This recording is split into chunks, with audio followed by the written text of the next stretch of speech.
Le football a connu de nombreux changements au fil des ans, et certains ont contribué à façonner le jeu en influençant les règles.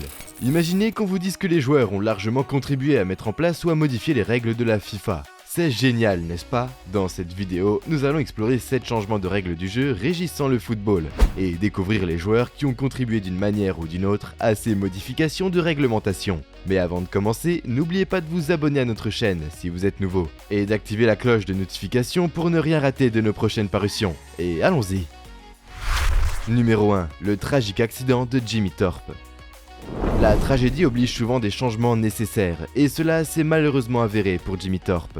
Né en 1913. À l'âge de 17 ans, Thorpe a commencé sa carrière à Sunderland en tant que gardien de but talentueux, devenant rapidement le choix numéro 1 du club à l'âge de seulement 19 ans. Au cours de la saison 1935-1936, Sunderland a remporté le titre de la première division. Cependant, lors d'un match contre Chelsea en février, Thorpe a été violemment frappé à la tête et à la poitrine par des joueurs adverses après avoir récupéré une passe en retrait. Malheureusement, cette pratique était courante à l'époque, où les joueurs étaient autorisés à jouer même si le gardien avait les mains sur le ballon. Bien que Thorpe ait pu terminer le match, il s'est effondré chez lui dans la nuit, et est décédé à l'hôpital 4 jours plus tard des suites de ses blessures. Suite à cet incident tragique, les lois ont été modifiées pour empêcher les joueurs de lever leurs pieds vers un gardien de but qui avait le ballon sous son contrôle. Numéro 2. La règle sur les passes en retrait vers le gardien.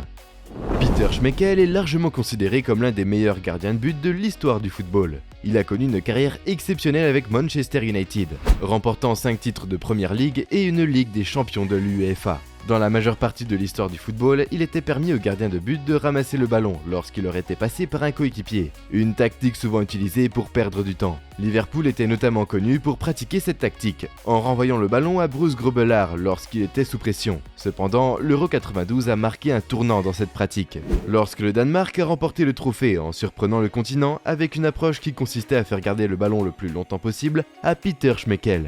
Cette stratégie a contribué à l'abolition de la tradition des passes en retrait par la FIFA après le tournoi.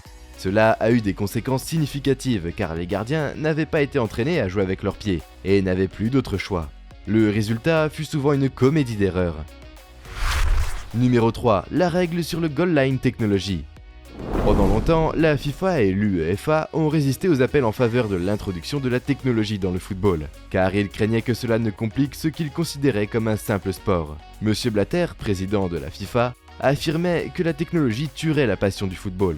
Bien que l'UEFA ait reconnu qu'il était nécessaire de faire quelque chose, leur président, Michel Platini, était opposé à l'utilisation de caméras ou de capteurs. Il a plutôt décidé d'ajouter des officiels supplémentaires derrière les buts, espérant que cela réglerait le problème. Malheureusement, cela n'a pas été le cas lors de la Coupe du Monde 2010. La demande pour la technologie de la ligne de but est devenue trop forte pour être ignorée, surtout après un incident lors d'un match entre l'Angleterre et l'Allemagne. L'Angleterre était menée 2-1 lorsque Frank Lampard a tiré la balle qui a touché la barre transversale et a rebondi sur la ligne de but. Les arbitres n'ont pas pu voir clairement si la balle avait franchi la ligne ou non, et le but n'a pas été accordé.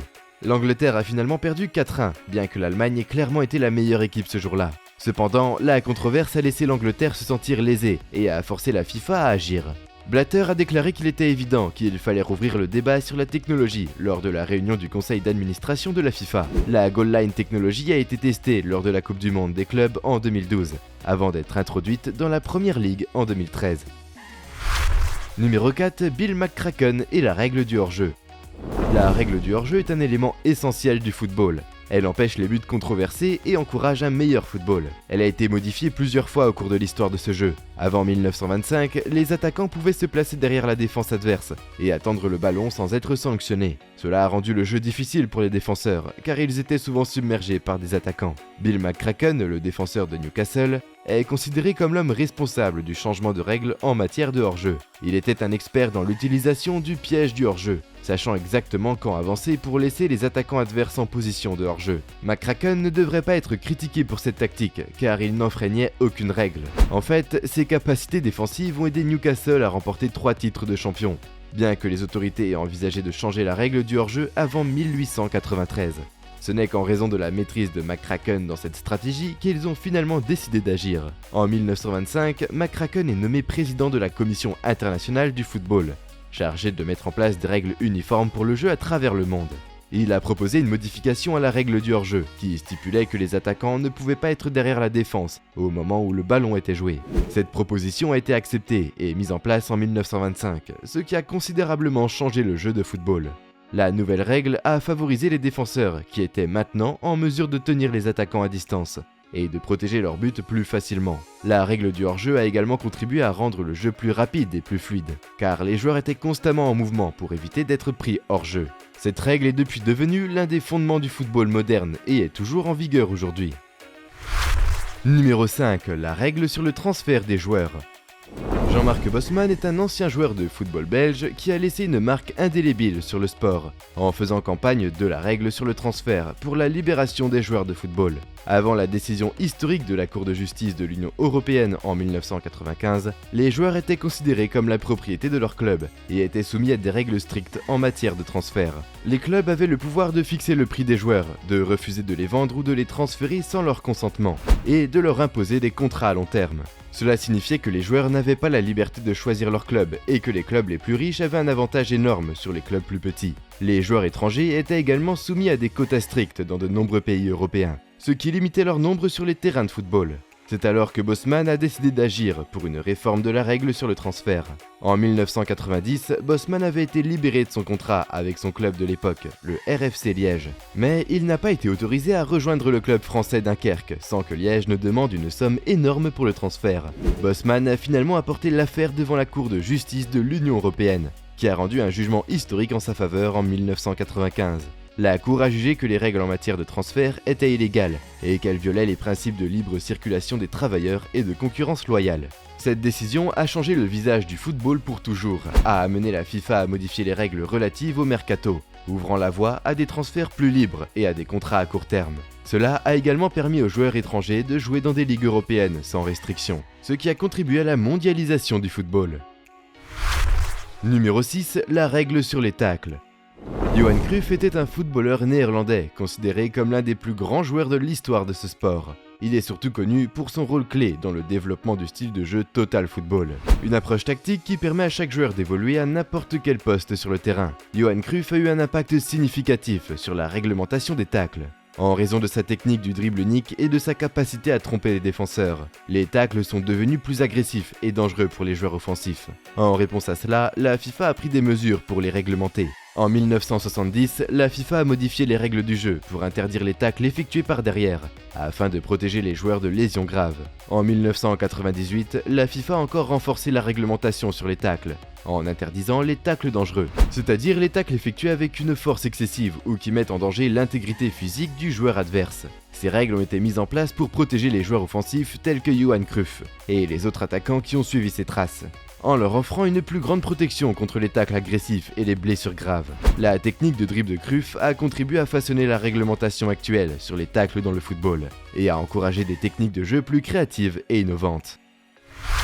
Numéro 7. La règle sur les simulations. La règle de jeu sur la simulation en football a été introduite pour décourager les joueurs de feindre des fautes dans le but d'obtenir des coups francs ou des pénaltys de manière injuste. Cette règle a été mise en place pour garantir que les matchs se jouent de manière équitable et que les résultats ne soient pas faussés par des comportements antisportifs.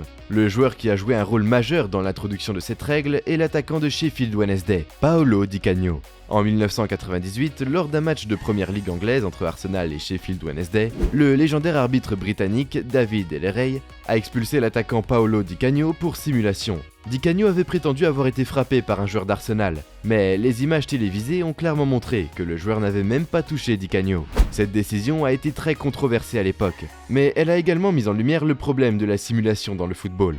En réponse à cette controverse, la FIFA a introduit une règle interdisant explicitement la simulation en 1999.